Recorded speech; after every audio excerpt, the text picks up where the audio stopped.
Live from WTOC, the Southeast news leader. The News Now starts on WTOC Plus. Well, we hope you all had a nice Christmas. Thanks for joining us here for the news on WTOC Plus. I'm digital anchor Jude Binkley. Savannah police are investigating a shooting that happened late last night on West 48th Street and Burroughs Street. Multiple police units responded to this scene. Now, police had blocked off 46th through 48th Streets last night. Those have since reopened. According to SPD, 2 men were shot and they sustained non-life-threatening injuries. Savannah police said they're working to provide more information as it becomes available. In Hinesville, the Coastal News Service reported a vehicle plowed into a home on Christmas night. The vehicle struck the home located on the 700 block of Timber Ridge shortly after 11 last night. As you can see on your screen, the vehicle caused some extensive damage to the living room of that house. The Hinesville Police Department is investigating the cause of the accident. No injuries were reported.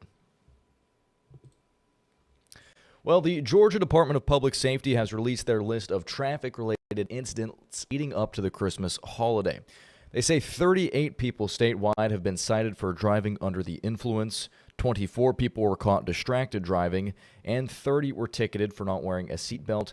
In total, there were 36 crashes. Agencies statewide say 3 people were killed in those crashes. Well, taking a live look on your right now at Capitol Hill and turning to national news, President Trump has announced the U.S. has launched, quote, powerful and deadly strikes against Islamic State forces in Nigeria. President Trump said those strikes were launched against terrorists who had been viciously killing primarily Christians, end quote, from the president. CBS News' Kamal Afzali is following the story from London. Numerous perfect strikes were the only words the president used to describe U.S. military action against Islamic State militants in Nigeria late Thursday. This unclassified video by the Department of Defense came after a post on Trump's Truth Social. The strike targeted ISIS terrorist scum in northwest Nigeria, who have been targeting and viciously killing primarily innocent Christians, he wrote.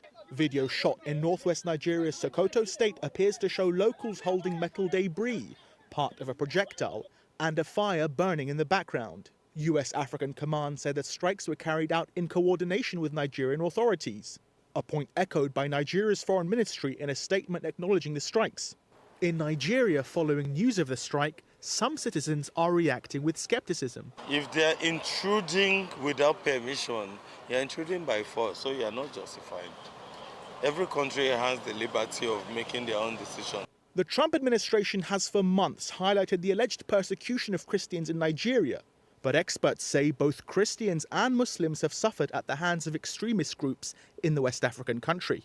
The military action in Nigeria came as Ukraine marked Christmas, counting its dead and injured following overnight strikes that began on Christmas Eve. But Ukraine's President Volodymyr Zelensky tried to keep the momentum on peace talks, speaking for nearly an hour with U.S. Special Envoy Steve Witkoff and the president's son-in-law Jared Kushner. May today's conversation become another step toward peace, Zelensky said in a statement. Kamal Afzali, CBS News, London. Turning now to state news after the holidays. Today is expected to be one of the busiest days of the year for travel, especially at the world's busiest airport in Atlanta as people begin to return home after Christmas. Niamani Watson is at the Atlanta airport looking at traffic this morning. Well, things have started to pick up over the past couple of hours here at the airport, but you can see here at TSA main checkpoint things are running very smoothly this morning, only about a 5-minute wait time, so that is the good news. Airport officials expect around 350,000 travelers to pass through today and a total of 5 million people over the holiday travel period. That's between December 19th and January 4th. Now, while some people are heading back home this morning, others are deciding to take a trip after Christmas. Ja'Cory Nichols, who's flying this morning to Colorado for a ski trip, says he's surprised the airport is not busy. Day after Christmas, I thought everybody going back home, but it seemed like they might be catching later flights though. We are a little early. We came a little, 2 hours early? 2 hours early. And if you are traveling later today or even for New Year's Eve, it is still recommended to get to the airport at least 2 hours before your flight. Reporting from Hartsfield-Jackson Atlanta International Airport, I'm Niamani Watson, Atlanta News First. Well, after the holidays, a lot of us end up making at least one return to the store, and that's a process that can get complicated pretty fast. In this Watching Your Wallet, consumer investigative reporter Carice Jackman shows you how to avoid headaches and protect your money. Presents are unwrapped, and for some shoppers, the next stop is the return line because a gift doesn't fit, doesn't work, or you already have one. Melanie McGovern with the Better Business Bureau says return rules can vary widely by retailer, so it pays to know the policy before you buy and before you try to bring it back. It's really important when you're purchasing the item to look for that return policy, to look for that exchange policy. When you order on some of the platforms, it'll say you can return in store or pick up in store. So knowing if you can do that, really important. And if you're the one who bought the gift, McGovern says, keep that receipt handy. Keeping everything that comes with the package, whether it's the plastic bag that it comes in or any kind of packing slip, keep the emails that are associated with the payment to say, okay, here is my proof of payment, here is the item. Keep all the tags on everything before you decide, okay, I'm going to keep this item. And she says those tags matter, especially in a household with kids who want to help open everything. Tell them to stop, just so that there's that, opportunity that if something doesn't fit or if it's not the right, thing for the person, or if it's a duplicate item, that you are able to return it by having all of those things in place before you make that return. McGovern also says don't wait. Start the return process as soon as you know it's not right. Most stores only accept returns within a set window, and some retailers adjust those deadlines during the holidays, so check the dates and don't miss your chance. And if you bought the gift online, know the return rules before you ship it back, including any requirements for packaging, proof of purchase, or return shipping. So reading, even asking questions. A lot of websites have that little AI chatbot in there that you could just throw in the chat. Hey, can I return this if something doesn't work out?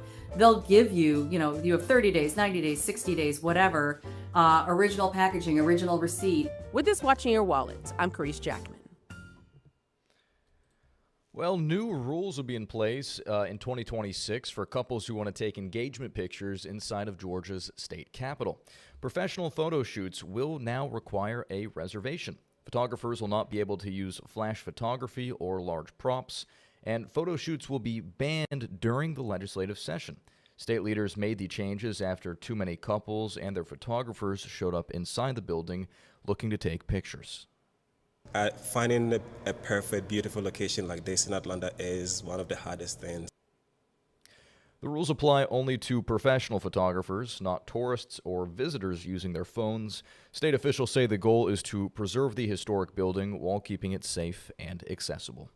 Capitol looks beautiful as well with the holiday decorations. All right, well, this is a really cool story. Christmas might now be over, but one man takes his role of Santa year-round. He spent time with patients fighting cancer at the University Cancer and Blood Center in Athens. As Tracy Emick Peer with our sister station explains, this Santa's mission is one he holds dearly every single year. These are actually harness bells. And I wear these bells all the time. It's just my boots, my ruffs, pants, shirt, vest. For almost 20 years, Jonathan Bird has transformed into Santa Claus. It's a role he takes to heart. Christmas music in my house almost all the time.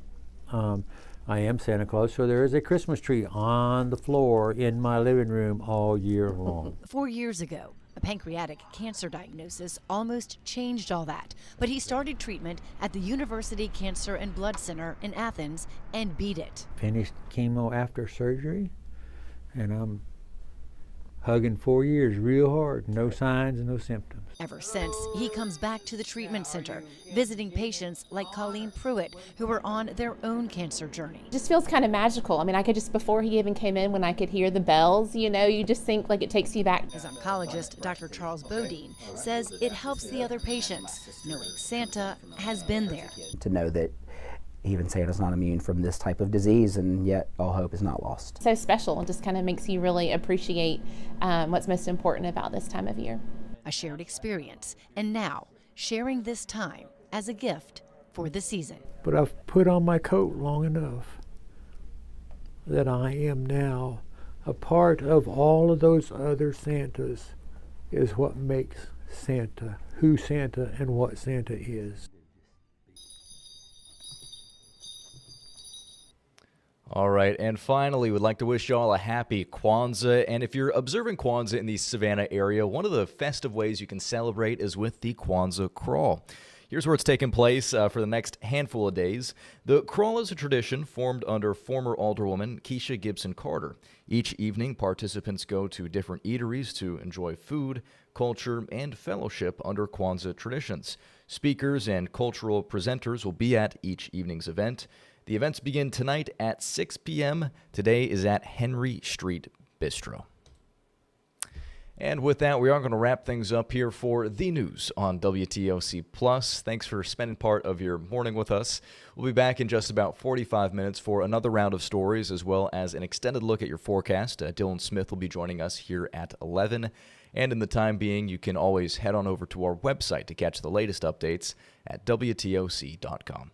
Thanks for watching, and here's Local News Live.